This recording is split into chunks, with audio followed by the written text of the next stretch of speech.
Join Silva Method instructor Stephen Dobos as he breaks down how this revolutionary system can literally help you create your life on purpose. In this episode, he explains the 3 essential stages necessary for you to manifest anything, how the Silva Method can help you to heal your body from illness, and the importance of imagination and playfulness in creating the life you desire. Hi, everybody. Welcome back to our show. And before we get into this episode with Stephen Dobos and the Silva Method, I want to just do a couple announcements. So, as you know, many times we put together series, and series are basically when we bring a bunch of different guests together and we round out a topic. So we've done ones on children, we've done ones on mind-body medicine, on yoga. We recently did one on science, mysticism, and beyond, humanity's next phase of evolution. So if you haven't seen any of this series, go and check them out. The first one we ever did when we started the podcast was on children's health. And the reason I started to do series was because I found some of these topics, you needed to really round them out. There was a lot of different information and a lot of different pieces of the puzzles. And ultimately, we needed to talk to lots of different people to get all of the information and really have you fill in all of the different gaps so you had the full picture. And so we've tried to do that with some of the different series, and the series are all completely free. They're all accessible. It's just something that is also really enjoyable for myself to do, or for myself and my wife when we do these series together sometimes. So the one that we are putting together now is on trauma recovery from surviving to thriving. And we actually had started this series, or I started doing interviews for this series over a year ago, right around the same time that COVID had just hit. And so we had a few episodes that we had already introduced and talked with a couple of different experts in this area. And then that got put on sort of the back burner as we were figuring out all the stuff around COVID and what we wanted to focus on at this point to support people. And now is the time to bring back the trauma series. And we've got actually a number of different guests that we are going to be introducing. This is going to be a phenomenal series. And I feel like, especially after just talking to one of the guests actually this morning, I feel like this series is so needed right now, and that almost as a global population, people have gone through some degree of trauma just from this experience over this past year and a bit. So I'm really excited to put this series out. So stay tuned for that. It should be released, I believe, the 3rd week in May. So not this episode, then we got another episode, and then I think the trauma series is going to be released at that point. So we'll put a poster out with all the guests, but I think we will have at least 10 guests, I believe, that will be rounding out this topic. And we've got a ton of great information. So far, all the interviews that I've done, I'm really excited to put this out and support people.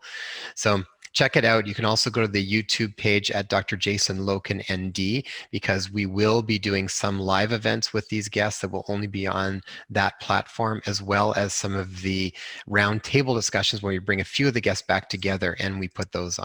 So check that out. And I think you'll really enjoy that series when it comes out. Now, one of the other things that I have been talking to some patients about the last while is I think everybody's interested in their immune system. Now, I mean, one thing that's stirred up from the pandemic is, again, that people have started to take a look at their own health and wondering how do they put themselves in a position of prevention.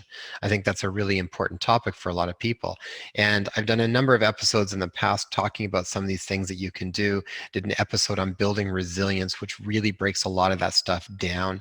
And now, outside of just looking at the immune system, what I'm finding people are interested in is then, okay, well, how do I prevent other things, not just viruses or from the pandemic sort of situation, but how do I prevent things like cancer and heart disease and some of these things? And they're really taking a proactive approach to their health now. So recently, it was a patient that was asking me, because of all the stuff that's come up, he's like, now I'm really curious about how do I really set things in motion to prevent cancer, because I've got some cancer in the family, and how do I prevent that? So I want to talk a little bit about that briefly here. But first off, I want to mention that most stuff around health really comes down primarily to lifestyle. So it really is the most important thing. So what are you putting in your body? What are you exposing yourself to? What's your level of stress? Clean water, clean food, all of these fundamentals, proper sleep, proper food, good nutrition, decrease your exposure to things that are harmful to you. I mean, this is really a big piece of resilience, right? It's like fill yourself with the stuff that's going to work for you, remove the stuff that's not going to work for you. It's really that kind of a simple formula, and then it's actually just applying it and putting it into life. And then outside of doing the fundamentals and good sleep and all these different things, then you can dial in on certain products that might assist you more than others. And so one of the things around this is where I can talk about C60. C60. So here's a study that I came by recently regarding C60, or that carbon 60 from C60 Purple Power. So this is immune stimulatory properties and enhanced tumor necrosis factor alpha mediated cellular immunity for tumor therapy by C60. So I think this is really fascinating. So I just want to read the highlights here from the study. It looks like tumor necrosis factor alpha production increased almost threefold in treated T lymphocytes and macrophage. Accordingly, we include that C60 nanoparticles have an efficient anti-tumor activity, and this effect is associated with an increased CD4 to CD8 lymphocyte ratio and enhancement of tumor necrosis factor alpha production. So what's tumor necrosis factor alpha? Now, some people might be aware of that, but essentially tumor necrosis factor alpha plays that key role in the cellular immune process and helps to eliminate abnormal cells. So cancer particularly is a bunch of abnormal cells that keeps growing and eventually forms a tumor. And so C60 has been shown to increase tumor necrosis factor alpha, which helps to regulate that and get rid of some of those abnormal cells before they get a chance to become a problem. So I thought that was pretty interesting. And one of the things that can support people that might be an adjunctive therapy on top of a bunch of other lifestyle stuff that you would do to help decrease your risk of cancer. Now, if you're interested in purchasing C60, just head over to inspirehealthpodcast.com. Go up to the top right corner right over here. You'll see get 15% off powerful antioxidant, and it will take you right to the website. Just use the promo code Dr. Loken, capitals DRLOKEN, and it will take you right to the site, and then you get the order 15% off your order. Now, in today's episode, we are talking to Stephen Dobos. And Stephen Dobos was actually my wife and I's teacher for the Silva Method. So Taya and I did the Silva Method 3 or 4 years ago. And it was actually, we took a year where we literally said, okay, we are going to spend this year and really focus on self-development, the things that meant the most to us outside of all of the other kind of obligations we had and the different things we had to do with work and with kids and everything. We planned a bunch of things to do that year for really trying to push our boundaries on what we wanted to create in our lives. And the Silva Method was actually the very first course that we did. We did about 4 or 5 courses that year. And it was really a powerful, powerful year for us. And so the Silva Method set the groundwork. And if you haven't heard of the Silva Method, or the Silva Method of Mind Control, which it was called, is essentially how to really get back in the driver's seat of your mind to create the life that you want. And we found it an incredibly powerful tool, and still to this day, it's the foundation for so many of the exercises that we do to live our lives in a way where we can create better abundance in our lives, where we can heal our bodies when we're injured. And it's such a great way to figure out the skills necessary for creating the life that you really want. And I mean, I talk to so many people that are in lives that are really frustrating for them and that they're not so happy with. And it doesn't mean that we don't have these challenges and stresses in life, but there are so many things that we can do to start to create more on purpose. I feel like most of the time we are just feel like life is happening and we're not really in the driver's seat of it. And the Silva Method really gives you the tools to get back in the driver's seat. And so it was such a powerful first course for us that started that whole transition off, that I really wanted to bring Stephen in and interview him and break down what the Silva Method is, because often you will hear me mention things once in a while in different episodes, and I'll bring up stuff around the Silva Method. So I've had a few people ask me a little bit more information about it. So here you go.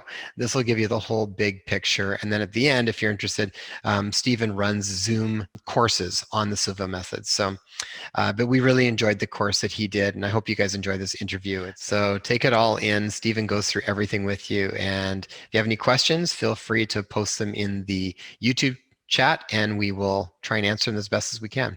All right, everybody, enjoy the episode, and I will talk to you soon. Welcome to the Inspire Health Podcast. Your life is about to get a whole lot better. Have you ever felt like you tried everything and yet still couldn't find the answers or the solutions that you were seeking? Whether you're dealing with chronic illness, physical or emotional pain, I want you to know that your body is the most sophisticated machine on planet Earth. Your body holds unfathomable wisdom. Trust in it and learn from it. Know that there are answers and there are solutions to your specific health challenges, and we will be uncovering all of them here on the Inspire Health podcast. I'm so excited to be a part of your healing journey. Your transformation starts now. Hi, everybody. Welcome back to the Inspire Health podcast. And today's guest is Stephen Dobos. Stephen was born in Toronto and lived 21 years in Europe. He moved back to Toronto in 2014 and brought his family. He's been sales and marketing director in Mars and Nestle and other large multinational companies. In his whole life, since he can remember, he's focused on self-development. He's read hundreds of books, including Benjamin Franklin's autobiography, Gandhi's writings, Yogananda, Tony Robbins, and many more. And he's been focused all of his life on how to create abundance, joy, and ease in his life as well as others. And the Silva Method was part of his journey. And Stephen learned from one of the most successful silver instructors in Europe, Dr. Laszlo Domjan. Did I say that right, Stephen? Domjan. Domjan. So, Stephen, welcome to the show. So great to have you on the show.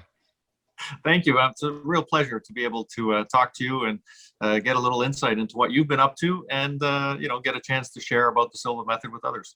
Yeah, well, Tay and I have talked, I think it was probably a little over 3 years ago that we did the Silva Method course with you in Toronto.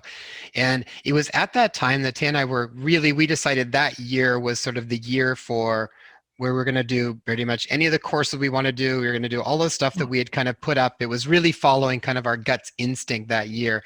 And the Silva Method, we had been sort of aware of and learning a little bit about. And so when we came across your course, we're like, okay, that's going to be one of the first things we're going to do. And we dialed in on that. And it really did create major changes in our life after that. So I wanted to bring that up because in a lot of the talks that we do with different people, often at some point we talk about some of the different teachings here or there from the Silva. So we thought we need to kind of do a big episode just to bring it all into the focus so that people are aware of what it is and how it can be so beneficial. So, Stephen, why don't you start with just a little bit about yourself and how you even came across the Silva Method, and then we can break down what it is and who Jose Silva was and go from there.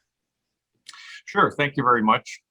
So about me, I remember probably the earliest is about 6 years old when something hit my head. I said, I need to have my life. Actually, I want to have all the powers that I need in my life to be inside. I don't want to have to use any other tools other than the tools that are like right here. So there was something that was very specific for me. So basically I was traveling through that, going on that journey of searching for these tools that I don't have to use like a ratchet or a wrench or, I don't need a car to do the job, do the work that I want to do. So that was what stuck with me at a very, very young age. I say 6 years old because I have no idea when that was, but it sounds pretty good. And then on that journey, I discovered all types of different things. I discovered Yogananda in the late 1990s. And in the early 2000s, I discovered the Silva Method, which was then being taught in Budapest, where I was living at the time. And Dr. Laszlo Domjan, who was the instructor there, he was teaching, 1,000 people every weekend. Wow. It was like, wow, there's something going on here. And I sent my kids to take the course, because I thought there was some, taboo, stay away. But I sent my kids first because I was a little hesitant. I thought it was a little, test it with the kids. Let them test the waters out. And the kids, after the first day, they're like so excited. And there was so much energy inside that they woke me up the next day at 6 o'clock. And they're like, let's go. I'm like, dude, we got 3 hours. No, we want to go. So I ended up taking them at like an hour and a half before. We're waiting outside in the car until the instructor showed up so they could go back into the course. And at that point I said, wait a minute, there's something here. I got to learn it. So I did, and I took the course. And what for me was really the word amazing. Maybe nothing else comes up right now, but was that Dr. Laszlo Domjan, he was a medical doctor, and he gave up his medical practice in order to teach this, because he said he can help more people heal than being a doctor. Mm-hmm.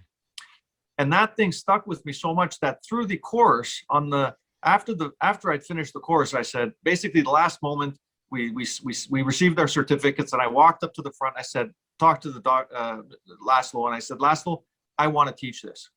And that was exactly what came up. For me, it was the most comprehensive self-development program that ever existed. And I still believe that it's the most comprehensive that still exists. Mhm. Yeah, I would tend to agree with you, because when we did it actually, and even actually doing other courses after in different places, I would say a lot of the other courses that we even did, I feel like are borrowing pieces from the Silva method. So whenever you see that, I always think, okay, like at some point you want to go back to the foundation one that everybody's borrowing it from, because there's a reason why they're borrowing it from it. So who was Jose Silva? And if you're kind of to break down, what exactly is the Silva method? So the Silva Method is a scientific program to help solve everyday problems and easier. And the basis of the Silva Method, so the first step in the Silva Method is meditation. The reason we use meditation is because meditation decreases our resistance. It takes us into a different brainwave where we're more open to what we can call the universe, source energy. We're more present with that nature and energy which exists around us. And the reason this became the focus for Jose Silva, because Jose Silva was a Mexican immigrant. He had a lot of kids, and he found that his kids were having a little difficulty learning. Jose Silva was a radio repairman, and he had a very successful radio repair business. And one thing that he discovered was that through the transistors, when there's lower resistance in the transistor, a lot more information can flow through, a lot more energy flows through. So what he discovered, when he discovered that, he basically started to practice and learn about all those different techniques that he had understood at the time, from hypnotherapy, hypnosis, hypnotherapy, wisdom teachings, etc., where he discovered that if somebody relaxes, like becomes in that state they are just before falling asleep or just after waking up, so you're kind of in this meditative, dreamy state. Often, we feel that way when we're taking long showers or nice baths, or we're out on the beach, or we're just kind of daydreaming. Then things seem to be more creative, they seem to come more easily, and life just seems more fun. So the basis was, okay, so how can I use this awareness to help my children to learn better? And basically he did, 15 years of experiments using his children. Basically had an idea, he tried it himself, and then he tried it with his kids to see if he can actually improve their ability to learn, retain information, become more creative. Nice. So, sorry, one of the things that you had mentioned around meditation was that it changes brainwave states. And that sounds like that's one of the important steps specifically that takes place in the Silva method. So can you tell us a little bit about brainwave states and what specifically is happening with the Silva method? So in our typical brainwave, until we're about 15 years old, was what is called the alpha wave, which means it ranges between 7 and 14 hertz or cycles per second, which is kind of like a that's how it would look if you see it on a graph or if you hear it in a sound. Other than that, what we're in as adults, we become focused on the outside stuff. So the things that are around us, about doing our job, working, driving, and our brainwave increases, and all of a sudden it goes to the level of like that. So it's like you're just drinking a lot of coffees. And by going into this higher brainwave level as adults, we actually end up disconnecting ourselves from what actually is around us. So it becomes very difficult for us to become present to what's going on. So Jose Silva discovered that, okay, so the first thing we need to do for anyone to learn better, to really have that information integrated into them, is to calm them down. Hence, going back into our natural level, which is between under 14 hertz per second or cycles per second. And by doing so, what's the easiest way to do that?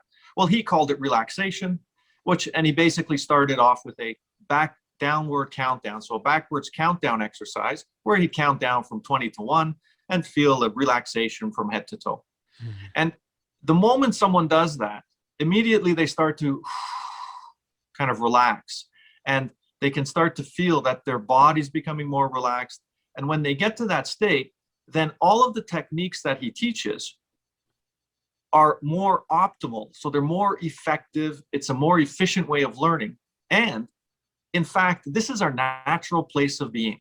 So he's taking us back to where we naturally would exist in a typical lifestyle where we're more connected to nature and we are more in tune with the present.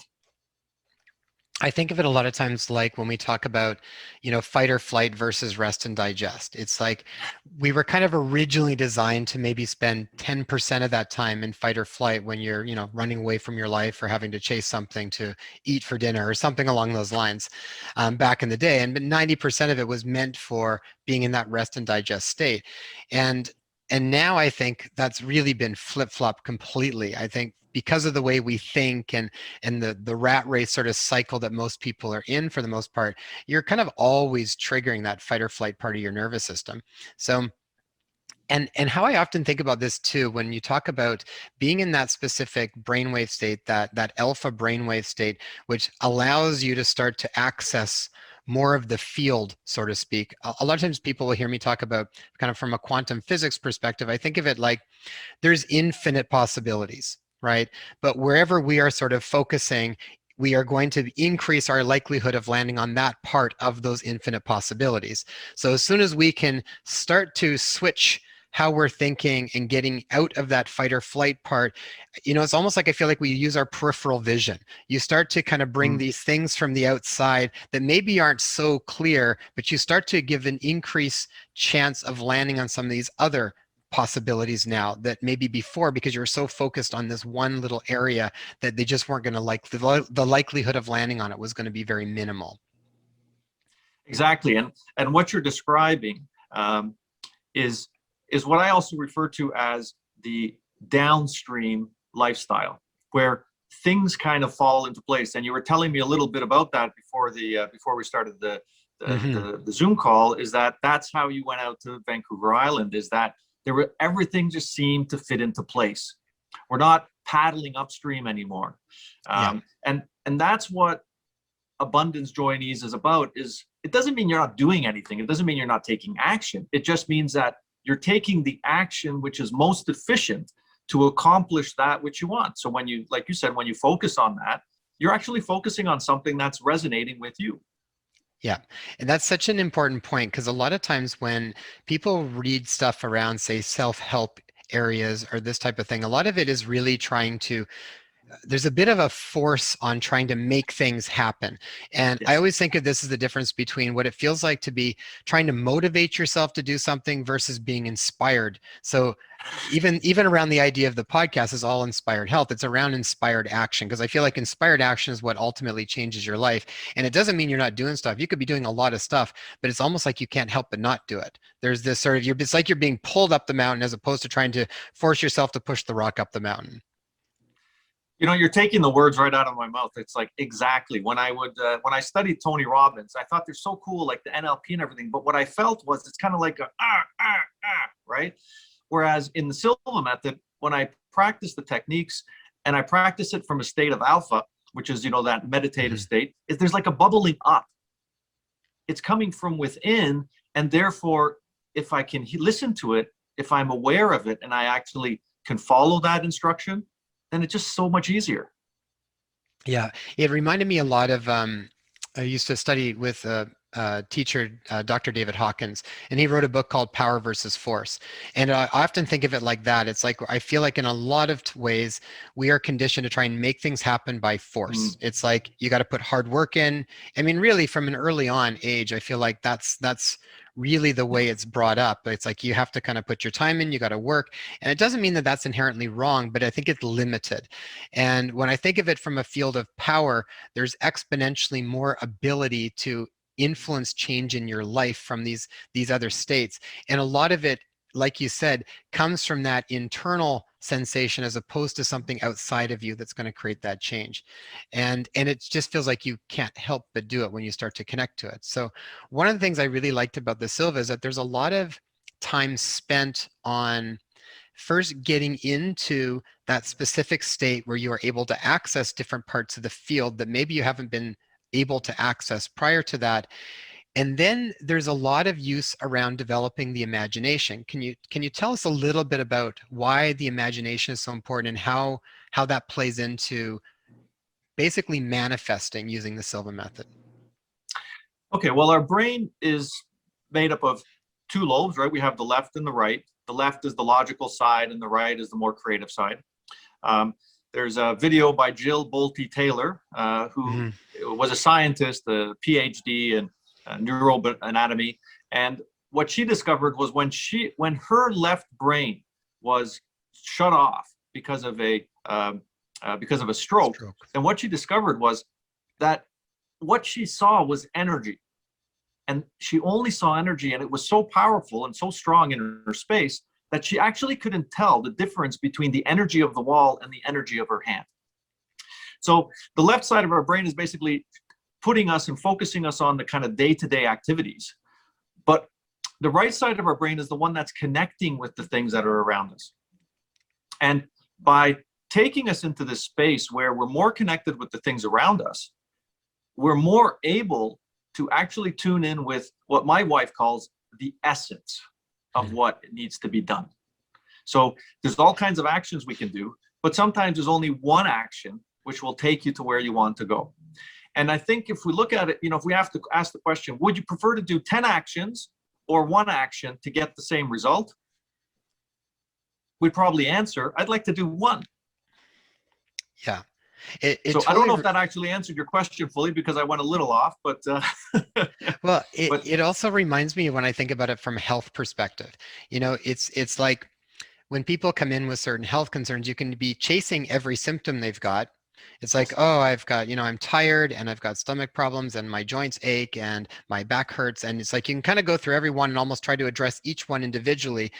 Or you can get to kind of like an underlying bigger root to it. And when that starts to resolve, all of a sudden, everything else just starts to fall back in place.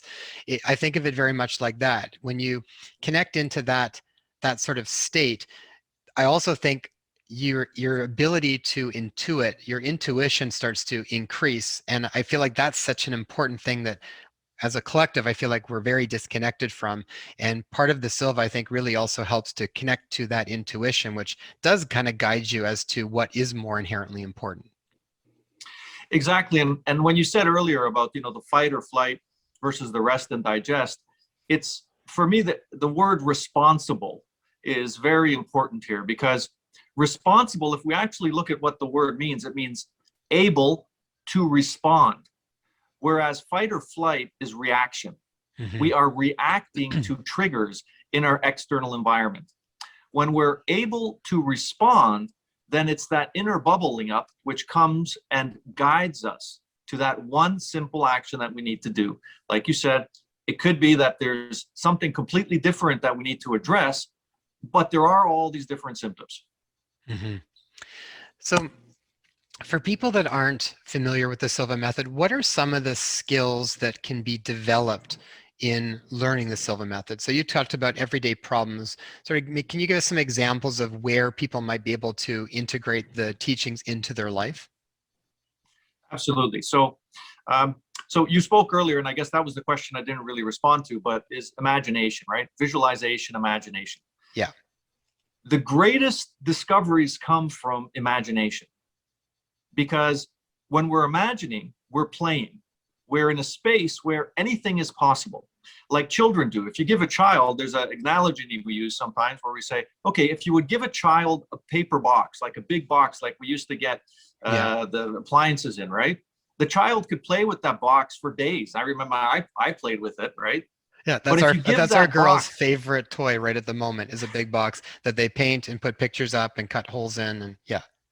Because it requires their imagination. If you would give that same box to an adult and lock them in a room, they'd probably be banging on the door, let me out, in about 20 minutes, right? Like, what am I going to do with this? Give me the iPhone, give me something to do. So imagination is where real innovation comes from. And the only place that we have that is in our own minds. It doesn't exist outside. It exists only inside. And our brains cannot distinguish the difference between imagination and what we call the external reality, because our brains are just following what our mind is communicating inside. And I'll give you the analogy of a limousine. It's the analogy we use in the Silva Method, is where if you imagine a limousine has three main parts. It has the engine, it has the driver and the steering wheel, and it has the back part. The back part is where, the person that's being driven around is sitting. The center is where the driver or the chauffeur is sitting, and the front is where the front wheels are, where the car is directed. Now, the question is, who is controlling this car? The answer to that, right, is that the person is sitting in the back. So the person who has commissioned this limousine, because that person is directing the limousine by giving orders to the driver, who then uses the gas pedal and the steering wheel and the brakes to actually drive the car. So that analogy is similar to our bodies. Our physical body is like the engine, the front. The center, where the driver is, that's like our brain. It's a computer chip. But the programs that we download are coming from our thoughts. And our thoughts are creating their pictures, their images. Our thoughts are not lines of code, but images of code, which are being directed to our brains. And our brains are basically that CPU. It's that program. It's that computer which is running the program. So nothing is possible until we think it. And back to your earlier comment about quantum mechanics, right? Or quantum physics, is what actually happens if there's all these possibilities. Then the only time a possibility starts to be reality is when you think it. Until then, everything is possible. Yeah. And if you think that you can create a small, let's say a button, as Abraham Hicks says, then you can also create a palace for yourself. It doesn't matter. It doesn't take more energy to create mental energy to create a $1 trillion company than it does to create a small button. Yeah. But because we're limited by the beliefs that we have, we believe that there is a big difference between the two. Mm-hmm. Yeah, I think that's such a foundational important point, because when you think about that, where you are thinking and where your thoughts are being directed is essentially the reality that you're going to start to create. It really does. Eventually, people have to stop and start to take hold of what are my thoughts around on a daily basis. Where am I thinking and what am I feeling? I'll often say to people, it's I think the keys to all of this are being aware of what are you thinking, what are you feeling, what are you believing, and what are you capable of imagining. And if you can get those things dialed in, I feel like at that point, then sky's the limit. And like you said, it's just as far as manifestation goes, you could manifest, a palace versus a button. The difference is the amount of resistance that you've got to imagine that. We'll still find this. There'll be times where we'll be sitting here and just randomly talking about something, going, oh, it'd be really great if we could do this or that, with sort of no attachment to it, because it's almost something that I'm not actually super even thinking about, but it was more like, oh, that'd be fun, and there was like some spark of excitement around it or something, but really no attachment to it, just because it wasn't something that I've been working on or planning or anything. And then those are the things that show up like instantly. In the same day, you'll kind of randomly all of a sudden, it's like, oh my gosh, did we not just talk about that? And there it is. It's the stuff sometimes that you start to feel like you got to put a lot more work into. And even when we first started doing the Silva Method, I would catch myself sometimes almost going back into that pattern of needing to kind of work at it, Yes. And part of my process with that was just really letting it be more fun. I remember in one of David Hawkins' book called Letting Go, he'd talk about letting go of the resistance, right? Letting go of the resistance to what is coming up. And so that aspect, I think, is really important. The more that you can kind of just keep letting go of the resistance, have more of a playful dynamic with it, I find that usually makes things work a lot faster. What's your take on that when you practice the different techniques? Absolutely. That's one of the, if you learn anything from this call, is have fun, right? Mm-hmm. just enjoy whatever it is that you want or that you're enjoying. Just really let yourself go. And that example is so important, because what happens with children? Children just have fun. They're playing, they're enjoying, until we as adults kind of move them out of that space, right? They're just smiling, they're enjoying the moment. That's all it is. Because the moment we enjoy and there's no attachment, it becomes a real manifestation. It becomes a wish. It becomes a, wow, that's so cool. It's a present. I'm in the present, enjoying this, and it's just so amazing. I love this moment. I'm so pleased with it. Wow, that's really amazing. I'm wondering, I'm curious. Isn't that cool how that's done? And that's it. And that's what the universe is responding to. It's like, yeah, oh, you want more of that? You like that, right? It's like you like chocolate ice cream, and you tell someone, you go, oh, I really like chocolate ice cream. And then, your mother or your wife or your girlfriend's bringing you chocolate ice cream and buying. It's like, wow, I didn't even ask for it, but I just keep getting it. It's so cool. Yeah, very true. Let's go back to some of the other things that people can use the Silva method for. I don't think we got into too many of them. Maybe break down some of the different areas that people can apply it into their life in a very practical way. Absolutely. So the first thing is healing. I speak of healing is because just recently I do some coaching, and the woman that I was working with, Dora, she's been very, very nervous about something that's been going on in her life with regards to cancer. And what we ended up doing is creating for her a process that she can go through and imagine herself just really being in awe of the amazingness of her body and how the body is already doing everything it needs to do. And that helped her step away, remove the attachment of any healing that she needs to do, and let the body take it on. And all of a sudden, all things in the tests are just kind of working out perfectly. So for her, healing is an amazing thing. And healing is the main thing that we get stuck with, most of us, in terms of there's this need, there's this force of how do I force it? But the body doesn't need to be forced. It does its job on its own if we let it. Mm-hmm. We just got to let it do it and trust that it will. So that's one of the things. The other thing that has also shown up for me is the ability, what we call the 3 fingers method. We program this in during the course, is a quick way for us to go to level. And this technique allows us, while we're in a space of, when we're living in beta, so we're active in the world, is to just tune in with somebody else's motivation. For instance, perhaps I'm in sales and I want to, increase my sales, or I want to sell something to somebody who, and I'm not sure what exactly they need. By just putting my 3 fingers together, I remove the resistance, and I'm better able to tune in with the needs that person may have, and I'm able to address it.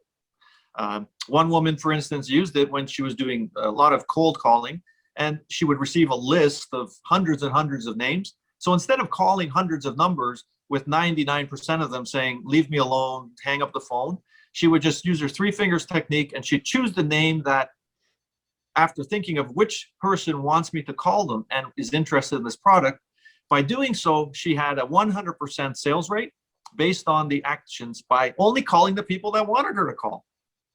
So that's a fantastic way. Studying as well, by using the techniques, you're able to just recall the information that you learned when you need it, exactly when you need it. And there are several techniques that you can do for that. Also, goal setting, you talked about manifesting. That's an everyday thing that we have.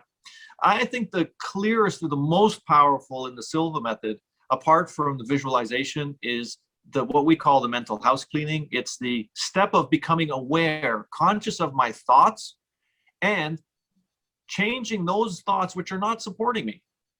And by changing the thoughts that are not supporting me, I'm able to manifest in a matter of hours, days, or weeks.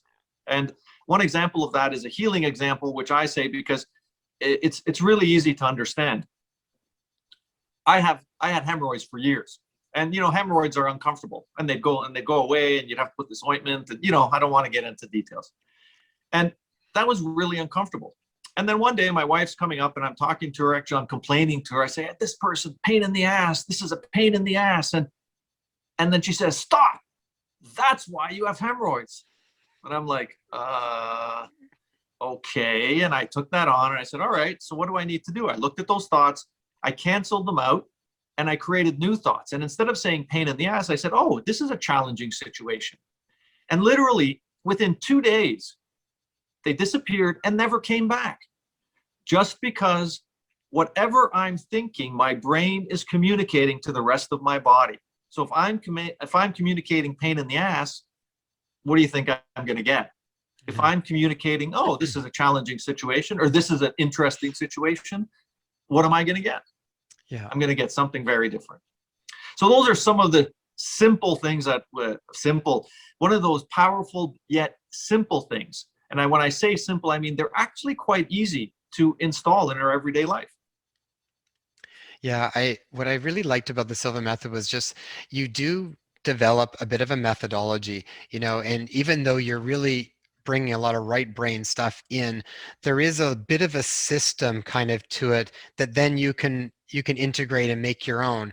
But there's a little bit of structure, because sometimes people are just like, well, where do I even start? And it does give you a bit of a set point. And it's just this practice. It's the more you do it, the more you start to have fun with it, the more you start to experiment with it, and then you start to see it play out, and then that's what reinforces it again, and then that's what amplifies your belief, because you start to see it happening, and then your belief gets stronger, and then it all just starts getting everything working a little bit better. Exactly. Now, it's that momentum. and when you were talking about doing the sort of the anchoring, where you do the three fingers and you get back into that state, I remember back, I used to compete for Canada for karate for a long time early on. And I remember our instructor would take us we'd go see a naturopathic doctor, a chiropractor who would sort of physically tune us up. And then we go see a sports psychologist who would mentally tune us up before competitions. And a lot of that was actually being able to get back into that state. It's like the power starts from getting into that state. When you can get into that state, now you've opened up the door to accessing all of this other information.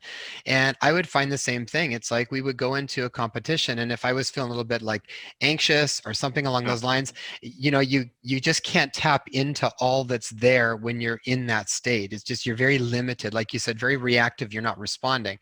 And once kind of connecting back into that state, then all of a sudden it's like I felt like I had access to all of the other skills that I knew I had. Whereas if I wasn't, it was kind of just on reflex mode with certain things. And then it's a very different game. You access different skills that you ultimately want to be able to bring into your life. Okay, awesome. Now, one other thing that you had talked about before that I really liked in the course, and maybe we can just go over this a little bit, and you can go into more detail when people come to the course with you, but you talked about manifestation and sort of a triangle. Mm-hmm. And if you remember what I'm talking about, maybe you can outline that a little bit more, because to me, that goes through my head a lot, and it really sets the stage up for basically what we need to connect with in order to really make things happen. Because most of the time, I think we actually end up doing the opposite of it in our lives. Yes, we do the opposite of it. Actually, we are following the recipe exactly, but we're actually following it with the stuff we don't want. Exactly, yeah. So the three parts, the triangle, is the desire, the belief, and the expectancy. So in expectancy here, I'm going to call it receive. So desire, believe, and receive. And the reason is that, number one is we want to desire something. If I want chocolate ice cream, right, then I've got to be clear about chocolate ice cream. If I want ice cream, that's a very different desire than chocolate ice cream. And if I want chocolate ice cream, but let's say I like dark chocolate ice cream or chocolate ice cream with chips, that's a different desire than chocolate ice cream. So I got to be really clear about what my favorite type of ice cream is. If I want ice cream, what kind of ice cream do I want? Or do I want a sorbet? Do I want something different? I want to be clear about that. Absolutely super hyper clear. But primarily what I want inside of that is not the physical thing, but the emotional feeling I get with that desire. What is it about chocolate ice cream, and what are those emotions that come up for me? So in my chocolate ice cream desire, it's like, yeah, I just like the flavor, the texture of just having a smooth ice cream, which with that flavor of chocolate, which is not too dark and not too light. It's just kind of right, not too sweet, and etc. And that's what I enjoy about ice cream, is that if I just get one scoop of chocolate ice cream, I can enjoy that in about 5-10 minutes, and the flavor profile and the texture is just enjoyable on a hot day before it melts. That for me is an enjoyable ice cream experience. So I want to focus in and tune in with that experience, not the physical thing, but the experience I have with my chocolate ice cream. What is my chocolate ice cream experience like? So that's number one, right? So I want to desire that. I want to be clear about it. Number two is I want to believe. So I must believe that I can get chocolate ice cream. If I'm living in, I don't know, Central Africa, in the Congo somewhere, and there's no refrigerator around for 1,000 miles in either direction, then my believing that I'm going to get chocolate ice cream is probably going to be very low. So if I don't actually believe that I can get it, then it's going to be difficult for me to manifest. So I need to be in a state where I can actually believe it. Okay. Believing is important, that I can create that belief as well in my thoughts and through my imagination, my visualization. So those are the two things that I need to be very clear about. They're very important parts of this whole picture. The final piece of the puzzle, however, is what most people have difficulty with, and that is to receive it. So actually take the chocolate ice cream when somebody that you would not have expected to bring you chocolate ice cream gives you the chocolate ice cream. And just say, oh, thank you. And just take it, and not try and get your wallet out and pay for it anyway, and not try and think that there's something in the background. It's just somebody giving you what you asked for. It just happens to come from somebody that you didn't expect. Mm-hmm. So desire, believe, and receive. And when you put these three ingredients together, it's like a recipe. If you mix them in the right portions, then it's science. The Silva method is a scientific method. Means that if I practice what the technique says in the way it says, I will get what I promise. And I promise you that if you practice it, you will get what is promised, period. Mm-hmm. It is science. Yeah, and it's why I think it's also so important to have different experiences to even tap into. You know, like I remember my wife and I, when we were in Costa Rica a while back, and we decided at that point, we're like, you know what, let's connect with one of the property guys, and let's just go and have some different experiences. We weren't in a position to be buying a certain place in Costa Rica necessarily, but we wanted to have the experience so it was there somewhere and we could connect to what it felt like. And so we were looking at some like beautiful places with these gorgeous ocean views, and we spent a day going around and just sort of sitting, picturing it. And just to kind of have that there somewhere, because otherwise, if we hadn't had that experience, then you don't even know what you can potentially tap into. And then, I mean, little how it worked out, it's like it didn't end up working out there, but eventually where we are now, we have a place where you can actually see the water. You can kind of, it's actually, and we were sitting there the other day going, do you remember when we were in Costa Rica and what that feeling was when we were looking? Does that not have a similar feeling to what it is here? So part of what I think is so important with, because I really think that is such a magic formula for people to tap into. And I was talking to Lynn McTaggart a little while ago, and she's run the intention experiment and written the field and a bunch of stuff. Mm-hmm. And like you said at the beginning, one of the important things is really being specific. And she said a lot of times she thinks part of the problem is that people aren't specific enough. Like if you want a certain amount of money or something, then ask for exactly what it is you want. Be very clear on what it is that exactly you want. And I would say to even go beyond what you think you want and get right to the essence of the feeling of what it is that you're wanting. And a couple other things just around that I thought was really important around that message is then being really open, kind of letting it go once you've connected to those three different aspects of it, to let it go, to then allow it to show up. Like for us, for example, it wasn't necessarily a place in Costa Rica, but it happened to be something that was probably even more in line with what worked for us, and we were open to it developing however that was going to develop. And I think of it like when someone asks for a bunch of money, and if they're fixated on it has to be that one, only that one way, then someone comes and gives them a bag of diamonds and like, sorry, I'm holding out for the cash. It's like you got to be kind of open to how it's going to show. But I think the specific part helps you focus the feeling tied around it too, which is where all the magic happens. You know, you get that feeling connected, and then the more it happens, like I said before, the belief starts to become better and better. But one of the things that I liked about the Silva method was where I would find myself getting stuck in certain beliefs, because we've all got certain beliefs where like, oh, this is possible, but not too sure about that. That's not, What I liked about the Silva method was it almost gave a playful ground to practice building on my beliefs and expanding my beliefs, because I might have, you know, everybody's got different areas. Some people might think, well, I don't know if I can actually have this type of a relationship, or that might not be in the cards for me, or I don't think I can actually have this type of a life for a house or a car, or whatever it is that you're wanting. You know, we've all got our limiting beliefs around stuff, but what I found that was helpful with the Silva method was because you get into the state and then you get into the imagination, and the brain doesn't know the difference between what you're imagining, what's real life, that you actually start the process of kind of changing the beliefs almost in like this virtual reality kind of, that then starts to change those beliefs that will show up then in your actual life. Does that make sense? absolutely. And it's all about that resonance. Can I ask, when did you actually move to Vancouver? So we actually moved, I think around, it was end of May, beginning of June last year. Okay. All right. And when did you move into the house that you're in now? And that happened in end of August Okay, of cool. that So, same year. So all fell into place fairly quickly. and it all, so it was like a downstream event for you, right? And Yeah. you were experiencing different places. And when you got into this place and the experience said, okay, I'm resonating with this experience and it works well.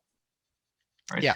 And that's what's absolutely important, is because you want to be resonating. So your belief system is creating a resonance. It's creating an energy. It's creating this this wave, which is bouncing off everything, right? Around you, like sonar is. It's bouncing off everything, and when you get it back, then you get kind of a sense like, this isn't right for me. And then the other side say, oh, this is real. I really like this. And your mind is kind of adjusting all the time. It's feedback. It's constant feedback. And that's what's so important about having as many experiences as we can, because willing to try something, like just try it on, like you go into the store and you're going to try on a new dress or a new shirt. You don't have to take it. All you're doing is putting it over, you know, taking one off, putting it over, looking in the mirror. Okay, take it off, try something else. All you need to do is just try it on. There's no expectation. You're not committed to actually living that experience. You're just tuning it in, like you are when you go to the store, or like we used to in the past, because we haven't been doing that for a while. So you're creating that experience, and you're tuning in to what that real desire is. Once you're vibrating with a clear desire, then that desire is able to come in. Mm-hmm. So that experience is absolutely the most important thing to do, is just experience. And really experiencing means I want to be in that place of that alpha state where I'm just really enjoying where I am. The more present you are, and the more experiences you have, the more you can tune in and create a specific experience that works for you. Yeah. And probably a sequelae to that, just something to, or a caveat to that to be aware of, is sometimes when we don't have something at this point in time and we go and have an experience, or we see somebody else having that experience, sometimes it creates almost like frustration or resentment or something because we don't have it right yet. So we have to be careful to not let it go there, and just sort of allow yourself to have that fun experience and let your imagination go with that. Absolutely. And that's why imagination is so important. Tesla would create his inventions in his head to the point where he'd be changing parts inside his head, the parts that wore out.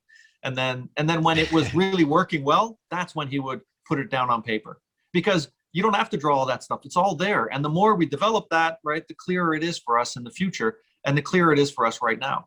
You can daydream as much as you want. And the more we do that, the more creative we become, the more able we are to respond to things around us and really take action in the most effective and efficient way for us. So with 10% of the energy, you're accomplishing the same amount or much better than you would otherwise in your life.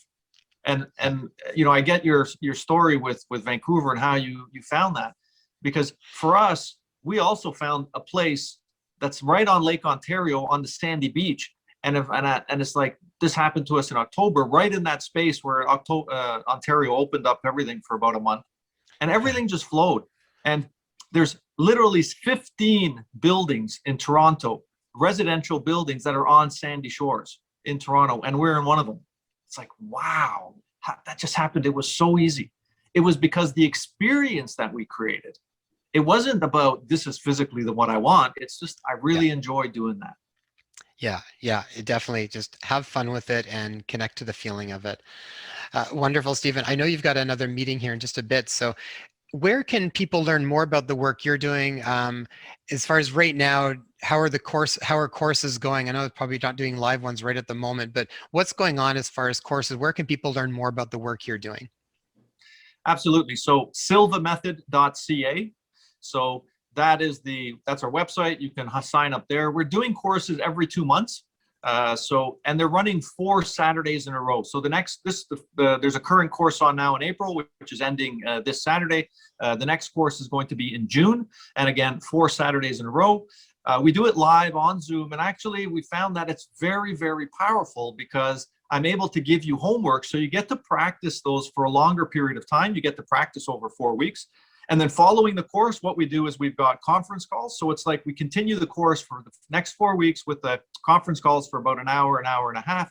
Following the course where we get together, I answer questions. And then after that, you get another month of online email, membership area content and worksheets that helps you to get into the mood or into the momentum of putting it into your life. And basically, my objective is really to have you implement them into your life. So I'm there with you. I'm available. You can contact us through email or online chat. And I also pull you into a WhatsApp group where we have monthly graduate calls. So basically, the process is you go through the course, you practice, you build, you improve, and you stay with the community on Facebook or on WhatsApp where all types of things are happening regularly. So silvamethod.ca. And from there's a bunch of links that you can use and download some useful information. And the registration for June course is open, and then every 2 months after that. Awesome. Love that you guys are doing it by Zoom. It's actually been really neat. I mean, as much as it's been crazy this past year, there's been a lot of different opportunities that have opened up in different ways too, and so much more accessible for different courses that sometimes people can't access. It's like even clinic. I mean, I've been primarily all online, and I actually find most of my patients still very much appreciate that it's online because it saves them so much more time than driving back and forth and finding parking and all the different things too. So that was wonderful, Stephen. And yeah, so I definitely recommend, I mean, the Silva Method was one of the courses on my wife, Taya, and I's journey, and it really was an impactful one. It kind of was one of the beginning ones that really opened up the doors in a lot of ways. And I mean, I kind of think a big part of this is just, how do you really live a full, like, authentic life, you know? And part of this is you can create it. You really do have a lot of capacity within what's here and here to be able to make a big impact in your life. And my goal is just to try and get that out, because I also see how much healing takes place when people step into that. You know, it's like when Stephen was talking about this, you know, you think like, well, how do you heal your body from thinking? Well, I mean, all of it translates into the physical. You know, whatever is coming up from here, what you think, what you feel, it all creates very physiological changes in the body. And so I find like this sort of thing, like almost like your initial instructor talked about, I would totally agree. I think when people embrace this kind of stuff, a lot of healing automatically starts to take place because they're functioning from a very different place inside. Absolutely. Wonderful. Stephen, thank you so much for your time. And I'll make sure the links are in the show notes there. So if anybody wants to learn more about your work and the courses coming up, I will have links to that. So again, Stephen, thank you so much. Thank you, Jason, for the time. And it's been a pleasure. Well, that was awesome. Thank you so much for taking the time to invest in your health and well-being. Since this podcast is brand new, reviews and subscribers are so vital for us to get off the ground and share this really important information. So if you found this information valuable, please post a review and subscribe to the podcast so you'll get our newest episodes. Also, if you know of someone who would benefit from this, please share it with them. You can also find us on Instagram at #InspireHealthPodcast. If you have a question that you'd like to be addressed, direct message me on Instagram or leave a comment on one of my posts. I would love to hear from you. And you can grab our show notes and free resources for each episode at inspirehealthpodcast.com. So be sure to go online and check it out.